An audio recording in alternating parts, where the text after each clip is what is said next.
Doctor గారు అంటే నేను ఇప్పుడు ఒక ప్రశ్న అడుగుతాను. ఈ మధ్య కాలంలో చాలా ట్రెండింగ్గా మాట్లాడుకుంటున్నారు, గట్ హెల్త్ అంటున్నారు. సో గట్ హెల్త్ అంటే ఏంటి? అంటే గట్ అంటే మన పూర్తి జీర్ణాశయం మొత్తంని గట్ అంటాం అనమాట. గ్యాస్ట్రో ఇంటెస్టైనల్ ట్రాక్ట్ అది. సో దాంట్లో రకరకాల సమస్యలు, అందులో ప్రిడామినెంట్గా గ్యాస్ట్రిక్ సమస్య మెయిన్. ఇవి కాకుండా లివర్లో ఏమన్నా సమస్యలు ఉన్నా, ప్యాంక్రియాస్లో, గాల్ బ్లాడర్లో సమస్యలు, తర్వాత పెద్ద పేగులో, చిన్న పేగులో సమస్యలు ఏమున్నా కూడా గట్ హెల్త్కి రిలేటెడ్. సో గట్ హెల్త్ అనేది బాగుండాలంటే మనం తినే ఆహారము బట్టి ఉంటుందన్నమాట. మనం ఎంత హెల్తీ ఫుడ్ తింటే మన గట్ హెల్త్ అనేది అంత బాగా ఫంక్షనింగ్ ఉంటుంది. ఓవర్ ఈటింగ్ తినకూడదు, తర్వాత ఒబెసిటీ ఉంటే వెయిట్ తగ్గడానికి ప్రయత్నం చేయాలి, తర్వాత ఎక్కువగా ఆల్కహాల్ కానీ, స్మోకింగ్ కానీ, ఈ రిఫైన్డ్ షుగర్స్ కానీ, కార్బొనేటెడ్ బెవరేజెస్ కానీ ఇవన్నీ తగ్గిస్తే మన గట్ హెల్త్ అనేది బాగుంటుంది. తర్వాత చాలా చిన్న చిన్న ఫీవర్స్కి వాటికి కూడా కొంతమంది యాంటీబయాటిక్స్ డే 1 డే 2నే వేసేసుకుంటారు. సో ఎక్కువగా అన్నెసెసరీ యాంటీబయాటిక్స్ వాడడం వల్ల కూడా మన గట్ హెల్త్ అనేది పాడవుతుంది. తర్వాత స్ట్రెస్ కూడా చాలా ఇంపార్టెంట్. మనం ఎక్కువగా స్ట్రెస్ ఫీల్ అవుతున్నాము అంటే గ్యాస్ట్రిక్ సమస్యలు ఎక్కువగా పెరుగుతాయి. గట్ని సెకండ్ బ్రెయిన్ అని అంటారు కదా డాక్టర్? అవునండి, అవును. Okay okay. So good bacteria, bad bacteria అని అంటూ ఉంటారు. ఈ రెండు ఇంబ్యాలెన్స్ వల్ల కూడా గ్యాస్ సమస్యలు వస్తూ ఉంటాయి డాక్టర్ గారు? ప్రతి ఒక్కరికి బ్యాక్టీరియా ఉంటుంది, చిన్న పేగులో పెద్ద పేగులో. బట్ చిన్న పేగులో ఉండే బ్యాక్టీరియా, పెద్ద పేగులో ఉండే బ్యాక్టీరియా వేరుంటాయి. మళ్ళీ నోట్లో ఉండే బ్యాక్టీరియా వేరుంటాయి, స్టమక్లో కొన్ని బ్యాక్టీరియా స్పీషీస్ ఉంటాయి.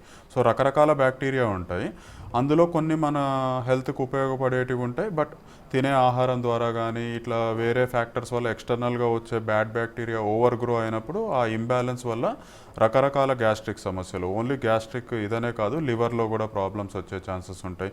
ఇరిటబుల్ బవెల్ సిండ్రోమ్ అంటాము, దాని తర్వాత ఇన్ఫ్లమేటరీ బవెల్ డిసీజ్ అని, తెలుగులో అయితే దాన్ని పేగుపూత వ్యాధి అంటారు.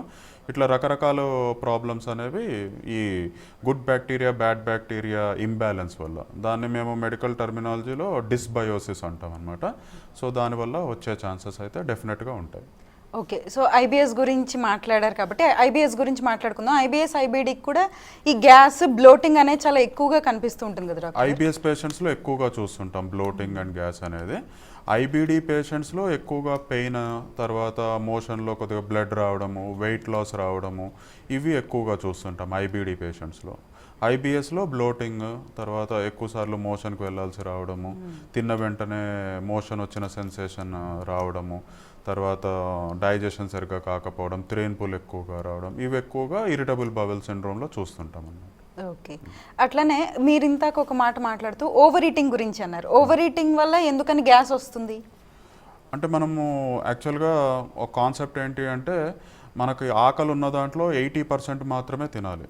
యాక్చువల్గా మన పాత బుక్స్లో చూసుకున్న ఎక్కడ కూడా ఇదే చెప్తారు. ఈవెన్ కొన్ని కల్చర్స్, జపాన్లో కానీ చైనాలో కానీ, వాళ్ళు తినే పోర్షన్స్ చాలా చిన్న సైజులో ఉంటాయి. సో మనం ఎక్కువగా తింటే దాన్ని డైజెస్ట్ చేయడానికి మనకు స్టమక్ ఎక్కువ యాసిడ్ని ప్రొడ్యూస్ చేయాల్సి ఉంటుంది. సో ఆ యాసిడ్ ఎక్కువగా ప్రొడ్యూస్ అయినప్పుడు ఇట్లాంటి సిమ్టమ్స్ అనేవి వస్తుంటాయి. తర్వాత స్టమక్ మనము తీసుకునే ఆహారం బట్టి అది ఎంత స్ట్రెచ్ అవుతుంది అనేది ఉంటుంది. సో ఎక్కువగా తిన్నప్పుడు స్టమక్ ఎక్కువగా స్ట్రెచ్ అవ్వాల్సి వస్తుంది. ఆ స్ట్రెచ్ వల్ల కూడా మనకు పెయిన్ సెన్సేషన్ అనేది వస్తుంది అన్నమాట.